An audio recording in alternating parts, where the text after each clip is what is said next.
My full name, is Balaram Stack. It's a Hindu first name with my grandfather's middle name and Irish last name.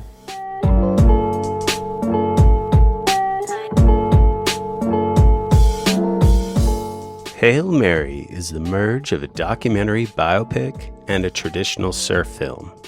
At his home in New York, we go behind the scenes and learn about the life of professional surfer Balaram Stack, perhaps one of the best surfers ever to come out of New York. Hail Mary pays homage to Balaram's roots and the one main guiding force in his life, his mother, Mary. Through childhood photos and home videos, the film illustrates the beautiful relationship between the two and shows the important bond that helped shape Balaram into becoming the incredible surfer he is today. Multi-award-winning independent filmmaker Ben Gulliver takes us on a beautiful cinematic journey that is Balaram's life. This is the Hail Mary podcast, a supplement to the upcoming film, where we dive a little deeper into the story of Balaram Stack and the people who have helped him along on his journey. I'm Tyler Brewer of the Swell Season Surf Podcast. On this episode, we follow Balaram going pro and his experience on the QS grind, and the epiphany that contests weren't the only way.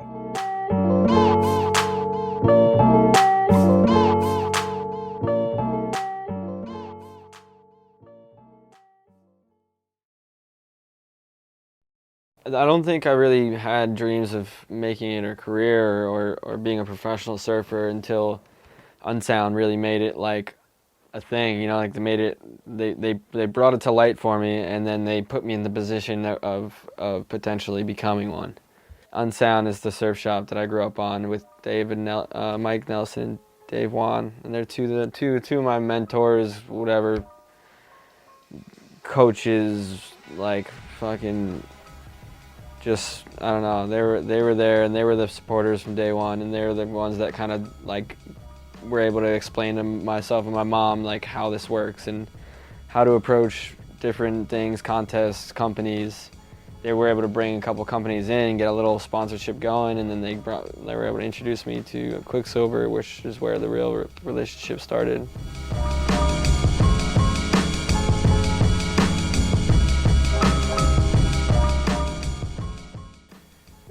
It was nice that, the way I feel, it was nice that like we had a little bit of input in him. And I don't want to take any credit for anything the kid's done. The kid's taken whatever. But with his family situation, his dad not being around, we found a lot over the years that Paul and his mom were in here kind of like asking our guidance through surf industry things, What should we do with this? What should we do with that? What do you think about this? What do you think about that? And I don't know. I guess we gave a couple of good things of advice, because look at the kid. The kid's insane.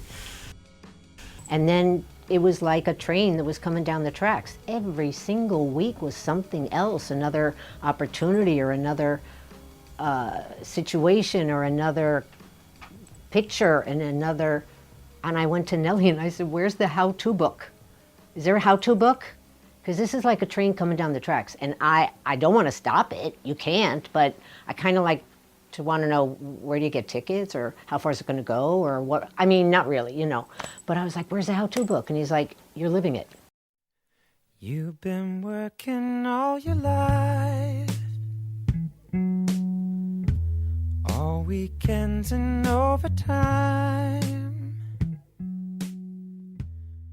These guys at Unsound really paved the way for me, and they were so passionate about surfing in this town and in New York that it was I think it was we worked together pretty well. Nelly was always shooting, and he would shoot all winter long, film photos, trying to go onto the beach, switching it out, coming back in, snow on the ground, and he was super hardcore dedicated to it for a long time. And I think New York surfing has a lot to owe Mike Nelson.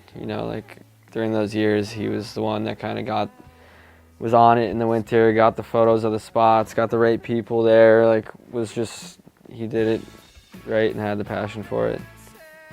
And I was lucky to have him there for me. There's no escape, it's said and done.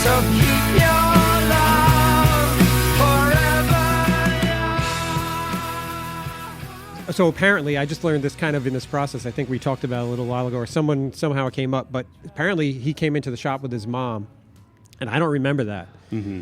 But then we were at Biscuits, quote unquote, and I was just taking pictures, and this is back early, so I was taking bad pictures, and I have this kid was like going. The waves are only like chest high, but they're like this spot in particular was basically like shore break, and it was very, very steep and hollow and whatever.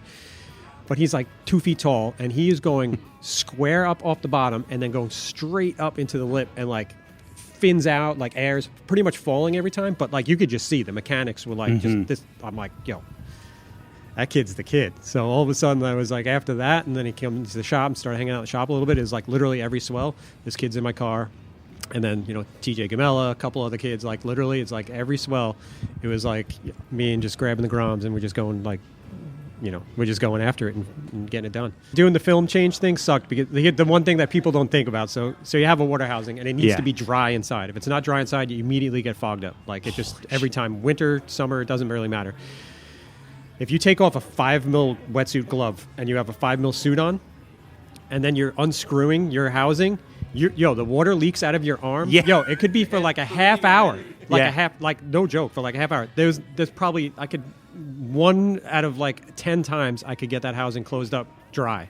Wow. Other times there would be some kind of water in there and I go out and it'd be foggy. I'd lose, it just was never, it didn't work. Yeah, but there was nothing more. But that's what I had to do. Right?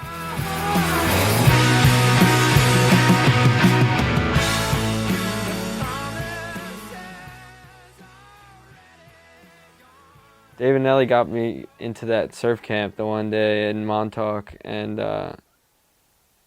they introduced. I wasn't signed up, so the only way I got in was if they called and whatever got me in. So they basically opened up that conversation of this kid wants to come surf and potentially maybe he can ride for you guys. And I was like 13, and then I got a box of clothes, and that started there, and then kind of grew.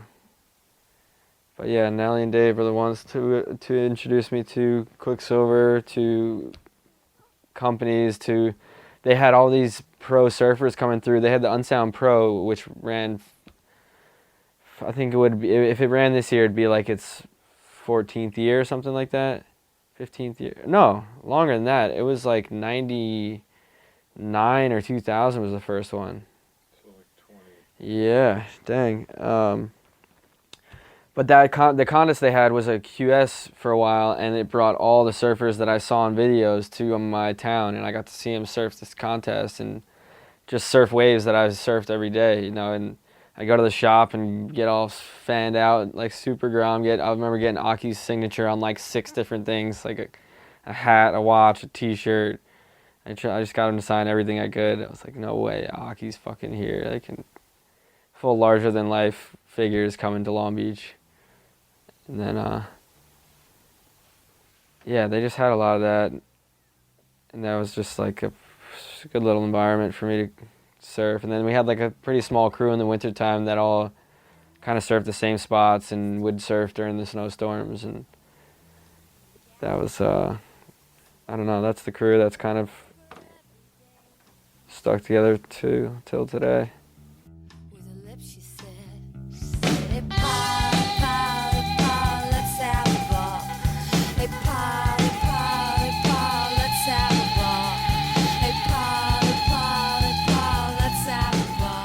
Well, no, the surf camp, the day camp that Quicksilver came through, and I started the relationship there. And then I think like 2 years went by, and it was like progressing a little, but I wasn't getting paid. I was like little like trips here and there, and trips to go do contests out west, and then I think like 2 years went by, and then I started getting a paycheck, and I was just like, I remember the first thing I did was buy like a digital camera. I was like, Now I like shooting with fucking disposables. It's a lot more fun and whatever, more personal for me. But like at the time, I'm like, this is the holy grail of cameras. It's like a little point and shoot electric.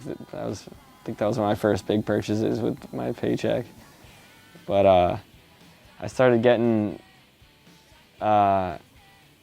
paid at 15, I believe, and then that's when it was like, okay. school is still the most important thing, but now I don't need to get a job. You know, like I was gonna need to get a job, and all of a sudden I don't need a job, and I'm still not working, and and now I have lunch money and like I don't know, yeah, lunch money around the world basically. Yeah, pretty much.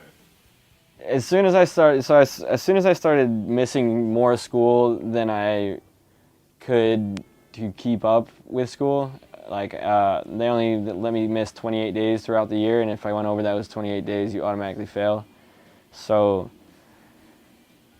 as soon as I started getting close to those 28 days, I had to like select contests or whatever. It was like, okay, school's becoming secondary. You know, like I was still keeping up with it, and I still thought I was going to college the whole time, you know, but it was like slowly, it was like,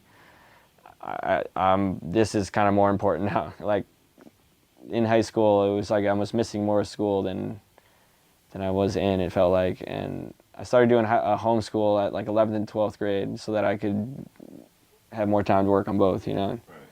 and not worry about failing off of just missing days. I mean, being that school was still so important, like the surf industry shit, like it was just like a take it as you come thing. Like it was just like everything is lucky, you know, like everything that comes is like a new lucky step, because you're still focusing on school, but this is what you love. It's all like bonus.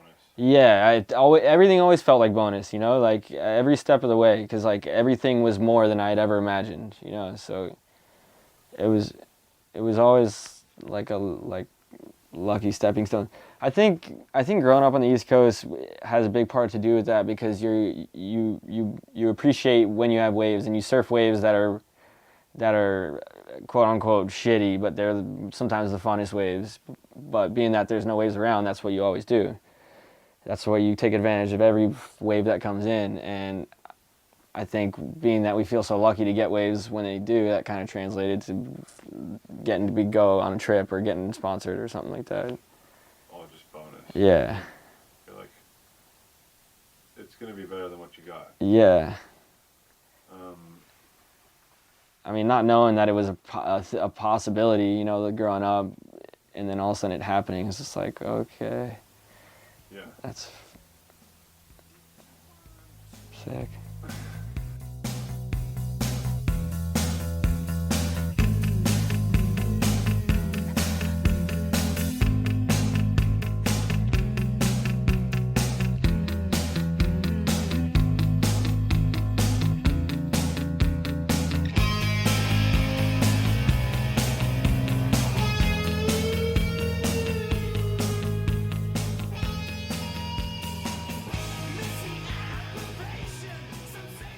Yeah, the high school was junior pros. I started getting so the next step from NSSA is the junior pros were the highest level of competition that I could do at that age. And you could do a little circuit of junior pros. Most of them are in the country, some are out. And that's like a preemptive QS tour. And then the QS, once we got on the QS, it was like, okay, now there's a chance, like now the goal is to be on the world tour. And so it was just like a step up. Like we got a big crew, every contest we went to, they're always really far from home. We all got to do our part in figuring it out, the mission of making it work between like accommodation, food, everything, you know, everything has to get worked out, which has forced us into like living a life way beyond our home life, you know, like very quickly.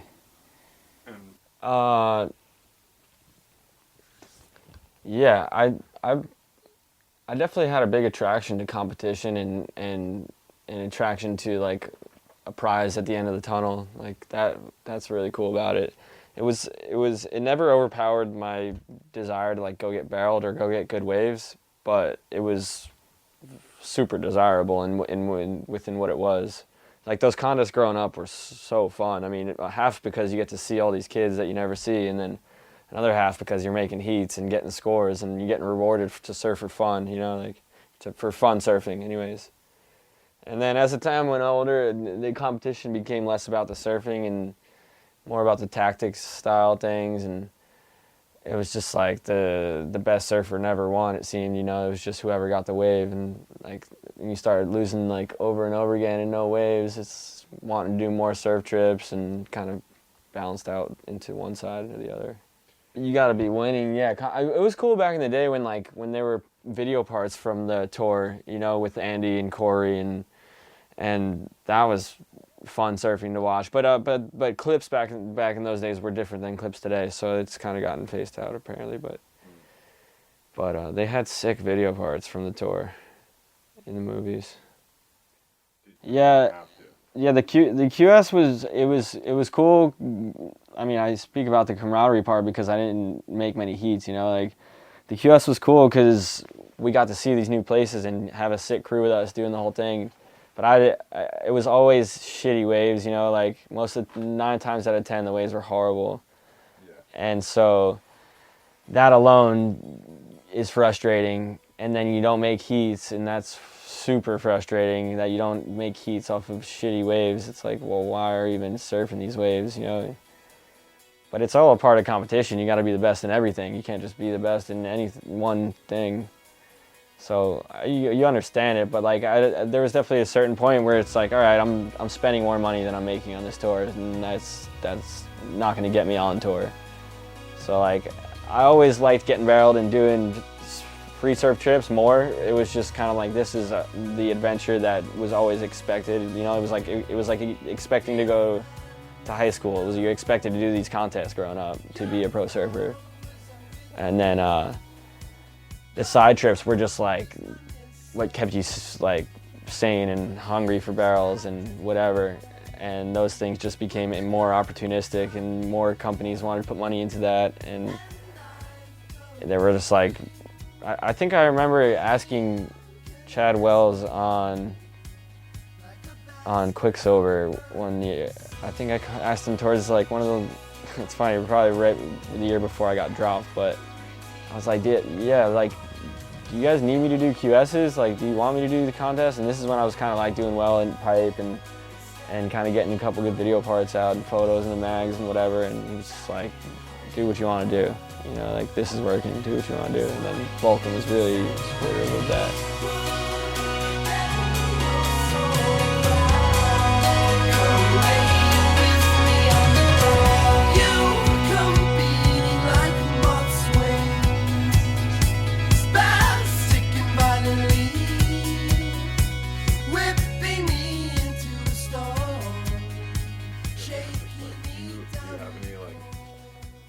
Do you have like a career like highlight that you think of that you're like in terms of like your surfing career, you'd say this is like a highlight? Like it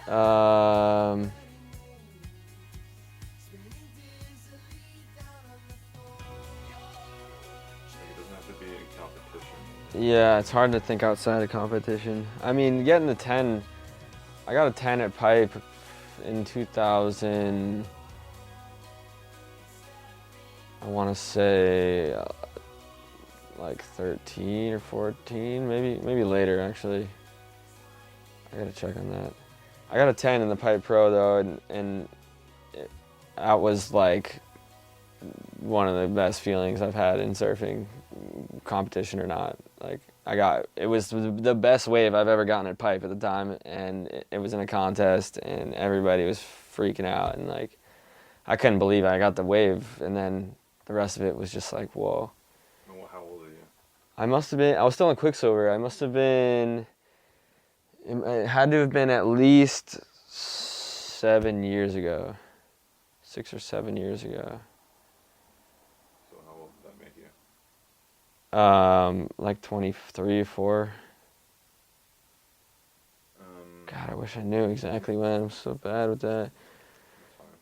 But I mean, it came in a lot more recent times. But the best moment in my competitive lifetime came long after I was on the QS. But in the pipe contest again, I made the final and got 4th And just making the final in the pipe contest and being out with 4 guys had been like a dream of mine forever, like just to be in that position. And so that was, and it was cool.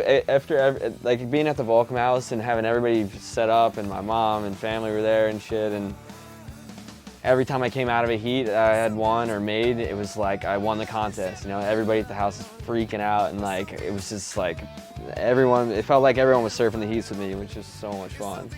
And then, the final was like, just making it to the final was a prize in itself. And then, obviously, it would have been nice to get a wave, but Jack took us out in the first like 5 seconds of the heat and got the first wave and won and whatever. But it was sick. I came up first from the awards, and like the whole house spraying beer, freaking out as if I won or whatever. And then he got to come up after, and then we just did it all again on him, and like it was fucking a good night after that. Yeah, totally. It was so funny.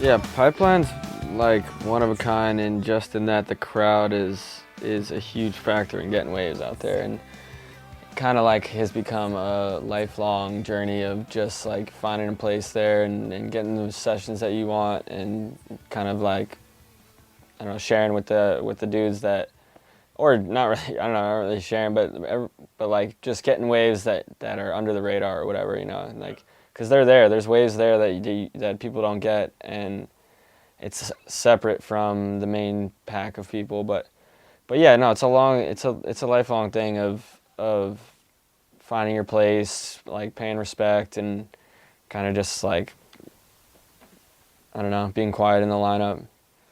But I got to grow up basically from like 13 on. All my winters I kind of spent with the kids that age around over there, so it was fun. It was like a high school crew, middle school, high school crew that was like my second family over there for a while, and it was just like, I don't know, another part of growing up that age. It's like a different world of that age group that I hadn't seen before. Yeah, I mean, everyone's like really stoked on surfing for one, and that's like their whole life is sort of probably like devoted to that, especially at that age. But did you guys, like, how did you like earn respect in the ocean? Like by just keeping your head down and like getting what you can, or? No, yeah, I mean, the way I started surfing pipe was kind of on like the 2 big wash through days, you know, like there was nobody out, so I was able to pick off 1 or 2. And I think guys saw that like I was paddling out when no one else kind of wanted to, I guess. The waves weren't always great, you know, it was just no one out, and there was like a random 1 or 2, and like, I guess that's not really worth it for a lot of people, but it's the only time I can go out and be alone and get waves on my own, so it worked out like that. But I don't know, I mean, I think people saw that and was like, oh, well, we know he's going to go on the waves, you know, so if there's once they realize that, then there's like a little bit more room for you to be in the lineup or something. How do you like navigate that lineup? Like, when do you it's know, like it's a maze. go? It's like a little maze, like in the lineup. Like you there's like different people that surf that sit in different spots, and like where I usually sit is like the deeper on the inside kind of a way. You kind of see that there's waves coming in this one spot, and there are not too many waves, but the ones that do come, nobody gets. So you sit there and be patient. You can sit there for an hour or 5 hours and wait for that one wave. And it's usually worth it, but you never know. It could take all day. How many waves can you like really get on like a good pipe session? Like a good pipe forecast, or like just like a good day? I mean, if you get like something like 5 to like 8 good ones in a day, or in a session or in a day, you better get out. You know, like that's like you're asking for trouble if you get more than that. you know, just from the waves or from whoever's not getting waves. Like fishing, like you have a limit. Yeah, yeah. There's a limit on the waves count. Pipe's like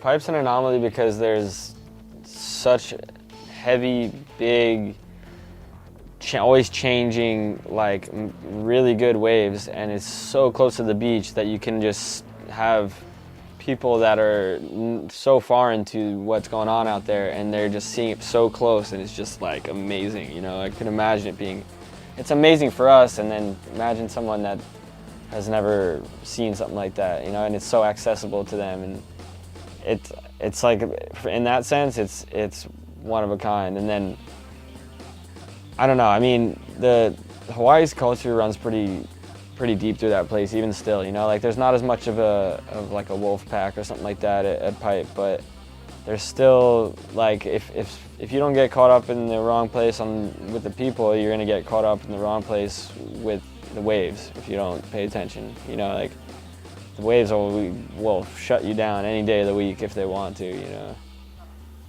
Yeah, it's just the arena. It's just like, it's so consistent in the winter. It's like I think that's a huge part of it too, the consistency of it, you know, like there's always like at least one good swell a month, it seems, if you average it out. yeah.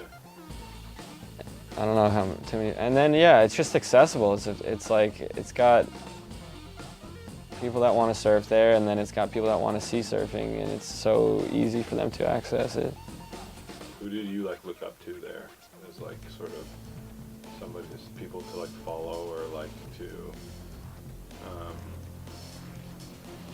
sort of help you understand it? You know what I mean? Like, Yeah. Who would you like look up to be like, oh, I want to be like that?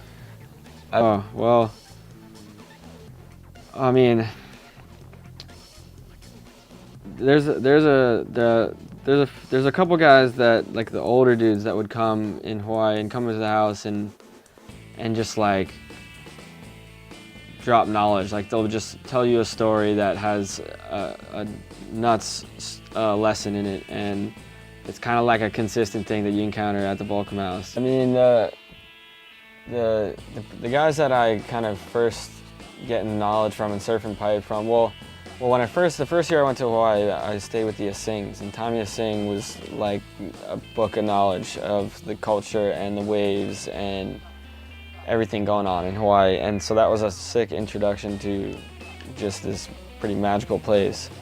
And then when I was able to move to Pipe and stay at the Quick House, it was Fuller, Healy, and Reef staying there, and they were kind of like the older elders at the house, and they all, you know, like I would just be able to paddle out with them every time they surfed, and I'd be able to just tag along and listen to what they have to say or where they go and watch, and it was just a runway for me in a sense with Reef too, you know, like Reef's got the most subtle but like deep book of knowledge of that place. Like you won't hear him speak about it much, but you can see it so easily. He goes and paddles out and goes to a specific spot and like long arms his way into something you don't even think is catchable, and then he's got some crazy wave knowledge out there. And so that was easy to, I mean, pay attention to, you know?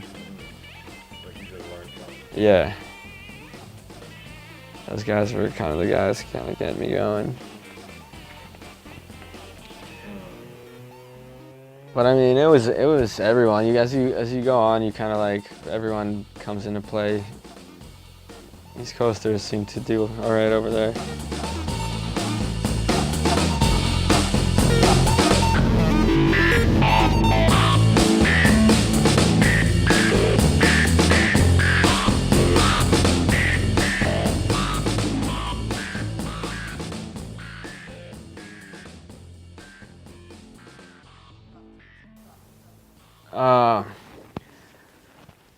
The North Shore of Oahu over there in Hawaii was like a second home for me, and still kind of is, you know, like I spend most of my winters over there, and being that I started doing that when I was 13, I've known everyone over there for a long time now, and it was cool. From the kids I grew up with, like in those middle school, high school era, to Reef and Fuller and Healy, kind of like just pointing me in the right direction to surf pipe and showing me the ropes and like showing me how to order a gun, you know, like that was my first problem. I couldn't even order a board that was worthy of pipe. Like I showed up with a 5.1 and a 5.2, and the Reef was like, what do you expect to do with this? And I was just like, I don't fucking know. I never ordered a board bigger than this. And he's like, all right, use this, and then I'll order some for next year.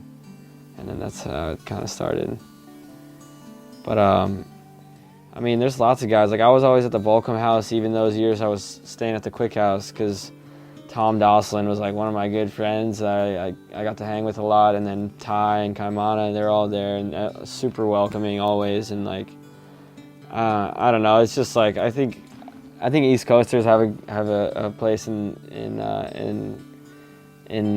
Hawaiians' hearts or something, you know, like they are somehow a little kinder at time, or most of the time, to the East Coast. I don't know. I think they respect. You know, like if you're respectful, they respect it. But yeah, they're always barbecuing and would never say no to anybody coming over. You know, so it's a good place to be. Yeah. What is the environment like there, sort of at the pipe house? I mean, staying on the strip there at the pipe house. There's all, you never know what you're gonna see, you know, like there's a different scene to each day, and it could be very chaotic, it could be very quiet, it could be very fun, exciting, intense, you know, like there's all different faces to this area, because there's people from all over the island, all over the world coming to these houses, and everyone's like that comes through is essentially like friends or family at some point, and that's how they've come to encounter it. And it's just a melting pot. It's a sick melting pot of people from all around the world, and everyone gets super, like everyone gets along really well, and like just little people, I don't know, it's nuts to have that many people coming in and being so appreciative of it. Like the Volcom house, without anybody there, people come and appreciate the Volcom house for what it is, you know, like what it's been and what it started as, like just to get people to come together to surf pipe, basically. Yeah, I mean, pipe was so when I first got to pipe and I figured out that I was capable of riding waves out there, like that was the realization I had. It was like, whoa, I'm getting barreled way harder than I've ever gotten barreled, you know, like every time is like a first time ever or best ever, you know, at that point. And that was like the initial fucking fire to go bigger and get more and continue this every winter for the rest of my life. And I don't know, like pipe was just like, it had a good I had a good family there, and the waves were as big as you want them, and barreling as you want them, and challenging as you want them, and that's just a never-ending battle that you may never win, but you have the best time trying, you know. But I don't know, pipe. I mean, I could talk about how it's given me a career, you know, outside of surfing in New York and being from New York. Like, I guess you can consider myself like a pipe surfer, you know. I loved it, and like I could sit there all winter and try and get waves, and it never gets old. But it, I don't know. I guess it gave me purpose outside of surfing at home, other than like the contest thing. But it feels like it's its own contest every day, so because there's so many eyes on it. It's like, if I can get good waves out here, it's almost like winning contests. Yeah, fully, yeah. Like, yeah, you get good waves out there and the whole world's seeing it, you know, so not only does it feel amazing, you're doing your job. I mean, the way I've gotten to where I am now, you know, like surfing pipe and just having a career through like a couple sponsors and a free surfing setup or whatever, that like I feel I want the route that I took to be attainable to any of these kids growing up, you know, like, because it is. And it's like, all you need is the drive, really. You know, like that's the hardest thing to hold on to, it seems, for a lot of guys, is just to have the drive and to keep going with it. Because there's things that'll challenge it and take the fun out of it, you know, at times, but like there's always a light at the end of the tunnel. So I just want this to go way beyond me, you know, like it's a career for a pro surfer in New York that like there hasn't been many, you know, Ricky Rasmussen, like Lee Finkstrom, Will Scooten. There's like only a couple names, you know, so if I'm gonna have an impact on this shit, I want it to be, you know, like on the kids that are in the same position I was and surfing in the winter when they're 9 to get this opportunity of surfing waves around the world. You know, that wasn't the idea at the time. I was just surfing because the waves are good, but it's what it's become, and people can realize that. And I don't know. I just want to keep the fire going, make sure like other things don't get too distracting and too. I don't want us to lose sight of what makes me happy, and whatever things that have gone on through life have challenged that. And the ocean just kind of wakes you up. You get a good day out there or a challenging day, and it's just like, oh yeah, this is way harder than that. You know, like I enjoy this. You know, so it makes everything else seem a lot mellower, it seems.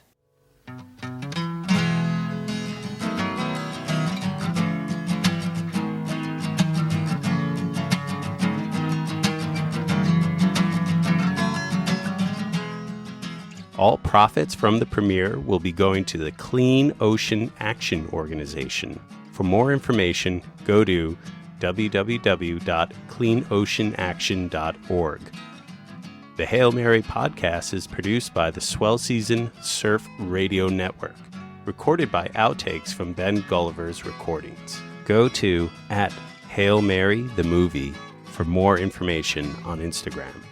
The film and podcast is presented by Fat Tire Beer and Electric Sunglasses, with support from Chili Surfboards, Unsound Surf Shop, and Volcom.